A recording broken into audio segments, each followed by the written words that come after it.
Alrighty, we are live. Hi, everyone. Welcome to our Hot Topic Tuesday.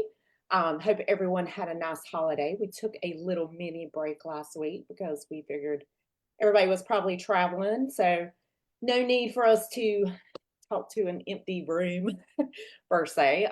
We were actually taking a break as well.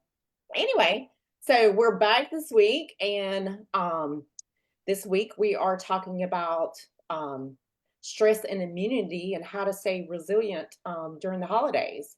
It's Trish and I both have been hearing, it seems like the walking pneumonia is prevalent and the colds and just it's that time of the year.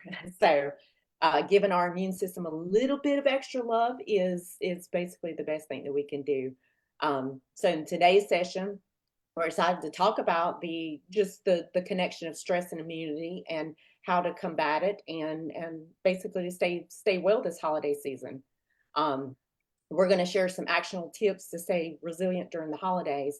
So if you have any questions or tips that work for you, feel free to drop them in the comments because we would love to hear it. So first and foremost, there is a link between stress and our immune system. Now, when you're stressed, our body produces cortisol, which is a hormone that helps us handle the immediate challenges. So, when our body senses stress, cortisol kind of comes into play, helps regulate blood sugar, helps provide us with a quick energy. It's cortisol is not the enemy. We need cortisol, when we're stressed. But when stress is chronic, like say during the holidays, high cortisol levels can suppress immune function, making us more susceptible to illness. Stress can also lead to unhealthy habits like poor sleep, overeating, skipping exercise, which in turn further weakens our immune system. For example, have you ever noticed how you often catch a cold after a particularly stressful time? That's not a coincidence. A lot of Mhm. people I've had clients all the time that they'll be like, oh, and then to add the icing on the cake, now I'm sick. I'm like, that's not a coincidence. That's our immune system feeling the effects of stress. So there is definitely a connection. And next, we're going to talk about, go ahead, Trish is going to take over and she's going to talk about we've had 3 simple tips that will help to stay resilient during the holidays. Yes, and I definitely noticed what you just said.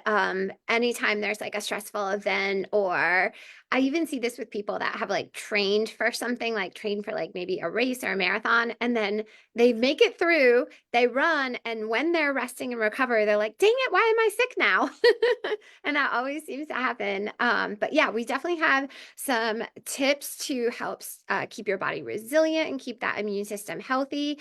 So, number one is prioritize restful sleep. This comes up every week and every single thing we talk about for a reason because it's super important.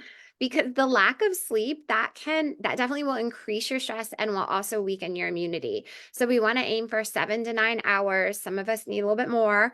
Bedtime routines are super important for this. So we were just talking, April and I were talking beforehand about like our triggers to keep scrolling. Like what are our triggers? April's like, if I get on Reels, I'm done. And same. So kind of avoiding those triggers at bedtime and setting a really good bedtime routine, kind of doing the same things and about the same times of night usually are helpful. You can try to do relaxing activities like not scrolling on your phone, but maybe like reading, deep breathing, just sitting in like a quiet room, meditating, all of those things. We talk about them all the time, but we talk about them because they work and they're effective. The next one, quick tip, avoid screens 30 minutes before bedtime, which is what we were just talking about. That'll definitely help your brain wind down.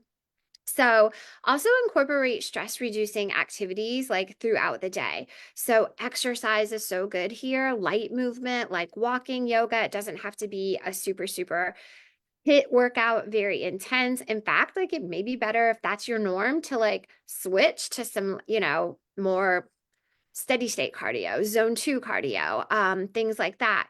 Yoga could be a great thing to do throughout the month, especially if you can find a heated yoga since it's like really cold outside. That could help too. Meditation and deep breathing, which go hand in hand with more of those like yoga, steady state, zone two workouts are also good. But even just like 5 to 10 minutes of, meditation, deep breathing daily can be helpful. If you're doing something like walking, zone two, steady state, like you'd want to probably go for a little bit longer, but you guys all know how it works. Once you get out there and get going, it feels so good. It's really just starting. That's the hard part. Um, so nourish your body. That's kind of a big, huge one because other things that don't help stress and inflammation are going to be the types of foods that we're going to be surrounded by in the next month. Not that you can't enjoy them. We want you to enjoy them. We're going to be enjoying some yummy foods, but just having control over those foods and, making sure that we're not having a little bit too much sugar because especially if cortisol is high, that's going to keep kind of dysregulation going on there and not be helpful. But stress also depletes nutrients like vitamin C, magnesium. These are crucial for immunity.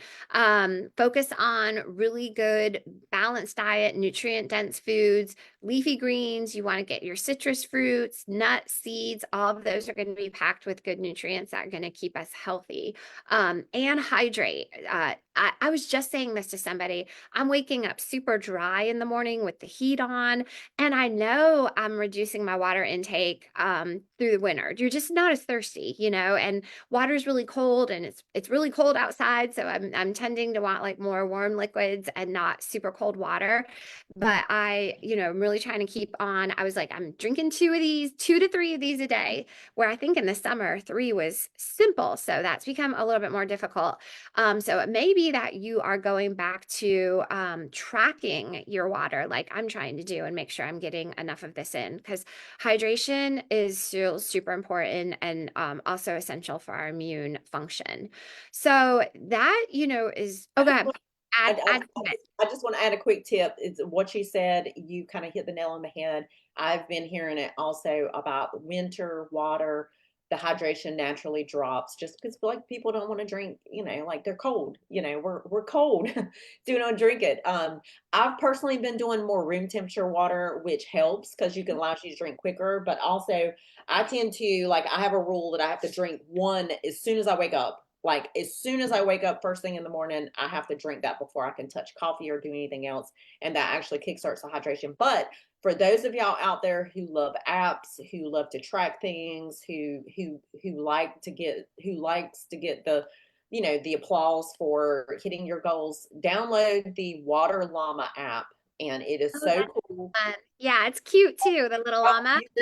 yeah, you build the llama throughout the day, the more, and it gives you the nudges of, okay, time to drink, and then at the end of the day, once you hit your goal, you have built the llama, and then it like is cute and does this little thing. So anyway, that was going to be my Yeah, tip. no, that's a good one because I've heard a lot lately, and I've even noticed it myself. And then you wake up so dry still that you're like, you need still that amount of hydration. It's just a little bit tougher to get her in. And with summer, you're hot, so you're drinking all the time.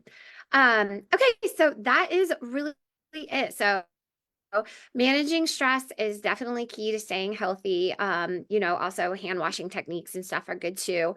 But we want to prioritize sleep. We want to find time to move. We want to find time to relax and have good, nourishing, balanced food. So let us know what are you going to try this week? Those are 3 very simple things. Let us know in the comments, like one thing that you're going to try and commit to, and also let us know how that works for you. And keep watching more throughout the month because all of our content is going to be about just immune boosting, staying healthy, staying stress free during the holidays. It's I don't ever think it's going to be stressful, and then it's always like just as stressful. Right? I don't know. You're like, no, it's fine. We're gonna be fine. And then it's already Thanksgiving late isn't helping. That's already, I think, added stress. Well, and I think it's, and it may not necessarily be the obvious stress, but it could be something as simple as, trying to go to the grocery store and navigate that around the crowds. And, that could be stressful for some people, so it's just having the awareness and be like just extra mindful, and for those out there who have a compromised immune system, who this time of the year you get, you get sick, you have to be kind of hyper vigilant on, like the tips that we're giving, and also, if you're eating the flexible foods for the holidays, kind of try to stick in that 80-20 rule, and have the balance with the nutrients, the bigger balance with the nutrient dense foods, and prioritizing sleep and hydration and, stress reducing tactics to, to kind of protect your immune system, So anyway, Yeah. hopefully it was helpful. We will see y'all next week and y'all have a great week.